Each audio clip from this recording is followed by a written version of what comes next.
สบายดีทุกคนสบายดีเนาะก็เนาะสิพาทุกคนมาเบิ่งถนนทางพางไทยเนาะถนนไปทุ่งนาว่าทุกคนดูไปใส่นี่เบิ่งแบบดีแห้งเนาะทุกคนป้าบรรยากาศเนาะน้องเขาเอิ้นน้องอย่างทุกคน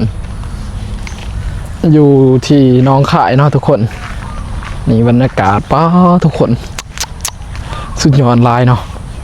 สบายดีเลยสบายดีทุกคนสบายดีตอนเช้ามาต่ออีกจากคลิปมือว่านี่เนาะทุกคนตื่นเช้ามากอะพาพี่น้องมาเบิ่งบรรยากาศหนาโฮมสเตย์เนาะโฮมสเตย์อยู่น้องขายเนาะทุกคนเจ้านายพามาฝากอยู่หน้าร้านน้องขายเนาะทุกคนโอ้ชีวิตบ่น้องแบบสุดได้แบบสุดยอดลายเนาะทุกคนเจ้านายจะดีแหงทุกคน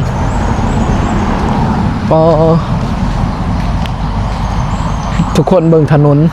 ป้อถนนประเทศไทยแบบอลังการอีดีเนาะทุกคน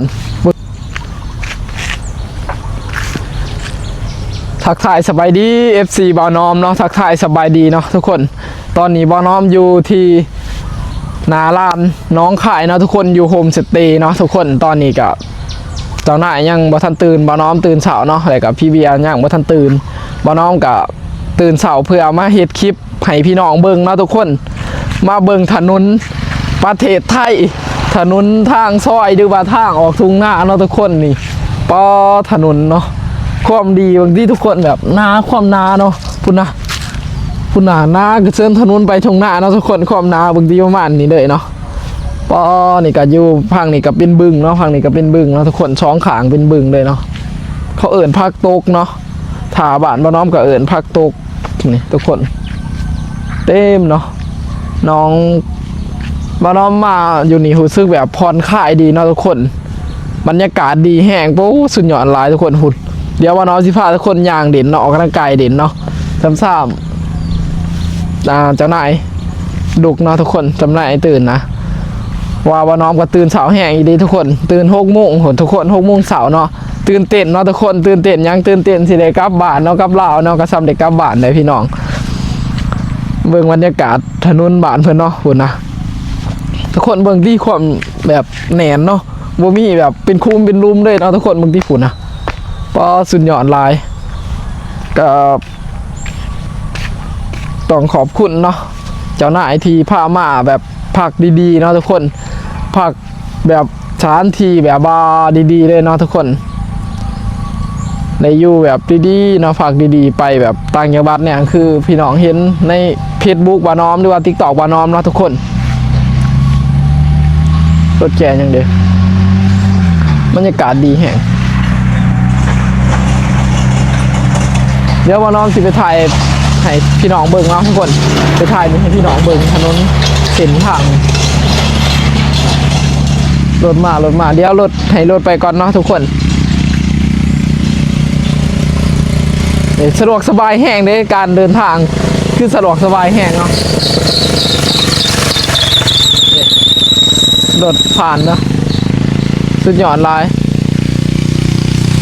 บ้านน้องก็เป็นเด็กบ้านน้องคนหนึ่งเนาะทุกคนที่แบบบ่มียังเลยเนาะครอบครัวกับบ่ได้มียังเลยคู่มือนี่ก็บ่ได้มีหรอกทุกคน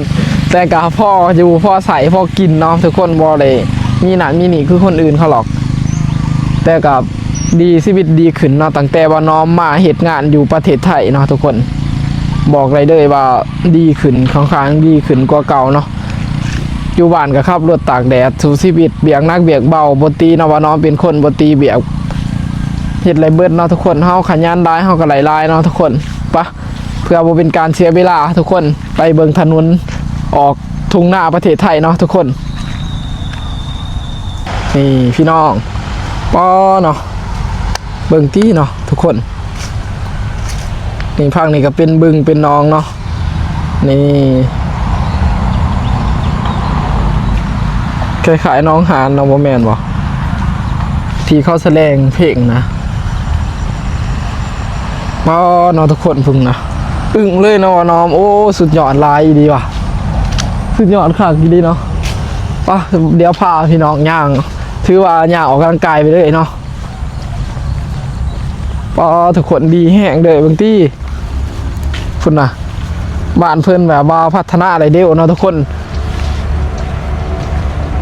ปลูกต้นไม้อ้อมเลยถนนหนทางดีเนาะทุกคนนี่เสือแหละทุกคนไปกินน้ำแหละปอเนาะแบบสุดยอดลายทุกคนมาน้อมถืนชมคนไทยเนาะเก่งอีดีวะเก่งแห้งอันนี้เขาเอิญพักสมิกพักสมิกมีพักสมิกบ้านคือกันกับบ้านมาน้อมเลยทุกคนนี่พักสมิกเนาะจับบ่ไหลจับไหลอ๋อ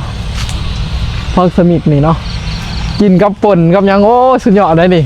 ใครที่เคยกินพักสมิกเนี่ยทุกคนคอมเมนต์มาบอกในใครเคยกินแซ่บเลยทุกคน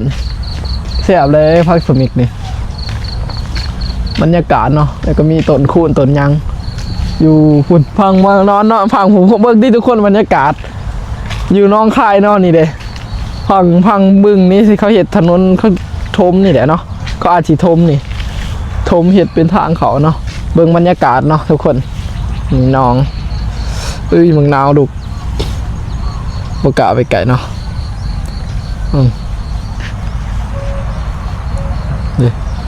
คนเบิ่งที่บรรยากาศเนาะ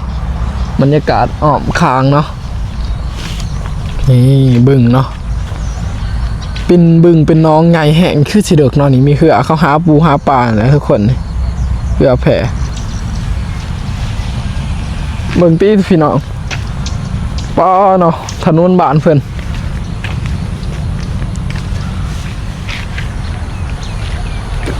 มีอยู่หวานมานอมคือสีขักเนาะทุกคน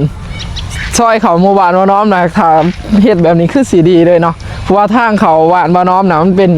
ขี้ต้มนะทุกคนเป็นโค่นเป็นยังนะแต่ว่ามาเทียบใส่โอ้เนาะก็คือเทศบาลเนาะถ้าเป็นทางพังไทยกะเพิ่นสิลงตรวจสอบถ้าถนนเป็นคุมเป็นดุมบ่ไหลเลยเนาะดีแห้งทุกคนเบิ่งดิ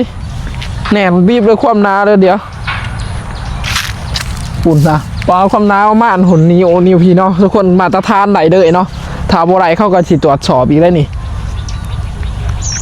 ชุดหย่อนลายเนาะทุกคนปอน้อมอึ่งเลยทุกคน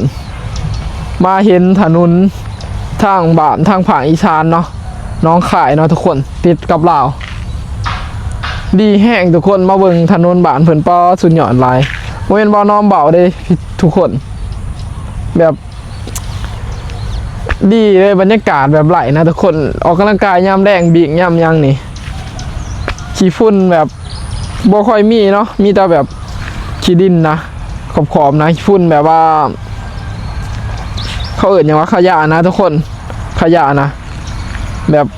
โบราณเนาะขั้นแมนอยู่บ้านเฮากับเต็มแล้วเนาะทุกคนบ่แมนเบาๆให้บ้านเราจะคล้องหรอกเฮาบ่รักษาความสะอาดซอยกันนะทุกคนถ้าแมนอยู่บ้านก็นี่แหละทุกคนรอติดตามเด้อทุกคนเดือนหนึ่งเนาะวันที่7-8บ้านน้อมกะอะไรกลับบ้านไปหาแม่เลยทุกคนนี่แหละบรรยากาศเนาะนกนูปูปีกได้ยินเสียงนกเสียงแต่บ่ได้ยินเสียงไก่คันเนาะนี่แหละทุกคนสวัสดีครับพี่น้องตื่นเต้นเนาะ